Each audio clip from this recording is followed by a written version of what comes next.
What's up guys, CJ here and welcome back to another all-new Hybrid News Now where we'll get you caught up on all the biggest news from around the entertainment world.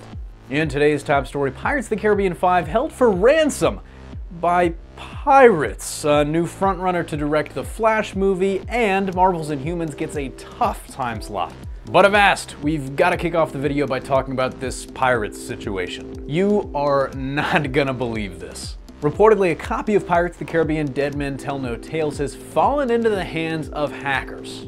No big deal, happens all the time. Shame it happened about 10 days out from the movie's release, yada yada, etc., right? Wrong. It gets better. The hackers are holding the movie for ransom. They're threatening to release it piece by piece unless Disney breaks out the checkbook and pays them not to. Yes, that's right. Pirates have kidnapped Pirates of the Caribbean 5 and they're holding it for ransom. This is a real story. This is really happening. Reportedly, the amount of money is obscene, even for Disney, so they've decided not to pay and instead they're working with the FBI to catch the hackers.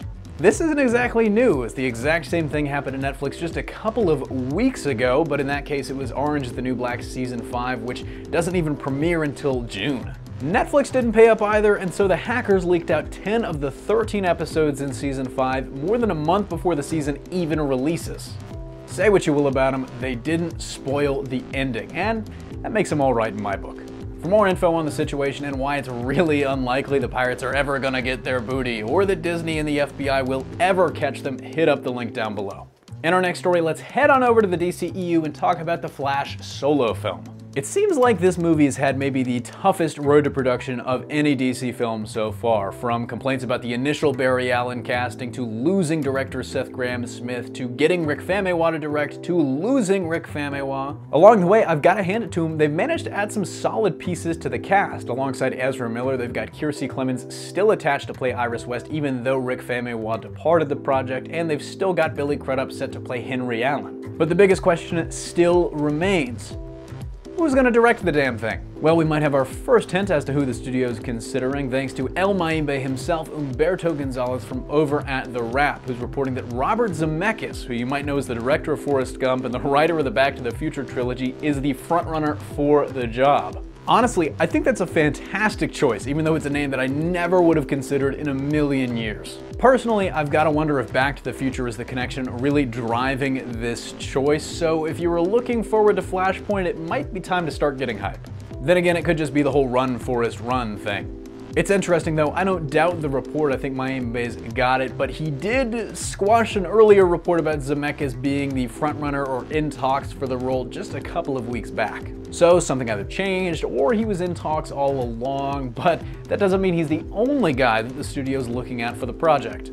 According to Variety, in a follow-up to Mayimbe's report, Zemeckis is one of the frontrunners, but the studio's also considering Kingsman director Matthew Vaughn. And that would be a really fun choice, wouldn't it? I mean, DC really wants to get this guy in the director's chair, whether it's for this or Man of Steel 2. Personally, I think Vaughn would be a much better choice for this movie. If what we've seen from the Justice League trailers is accurate, Barry's gonna be the comic relief of that movie, and so I think if that carries over into his own film, that would definitely play to Vaughn's strengths. Not so fast, The Hollywood Reporter threw a surprising third name into the mix, Sam Raimi, director of the original Tobey Maguire Spider-Man movies. So take your pick. Let me know which of the three you'd prefer in the comment section down below, but onto our final story of the day. ABC has officially unveiled their fall lineup, including a ton of new comedies, but in news you actually care about, this affects Inhumans a lot. That's because the series finally officially has a night of the week, and it might not be a good thing for the royal family. After the series' first 2 episodes debut in theaters as part of a groundbreaking half-movie, half-show distribution method thanks to Marvel and IMAX, it'll be hitting the small screen regularly at 9 p.m. on Fridays, starting September 19th. Why so negative? Well, it's not necessarily in and of itself, but historically, a primetime Friday night slot has been the network equivalent of the kiss of death. Just think about it. Older audiences might be in, but younger audiences probably have plans on Friday night, and chances are really slim those plans are a weekly Inhumans viewing party. With the advent of DVR, the Friday night effect has lessened a little bit, as you can watch the show on Saturday afternoon as you recover from that hangover. But despite that, the trend hasn't gone away, and that's why it's really surprising to see ABC make this move, considering the size of the investment from Marvel, from IMAX, from the network itself. It's just really weird to see them pigeonhole the show like this.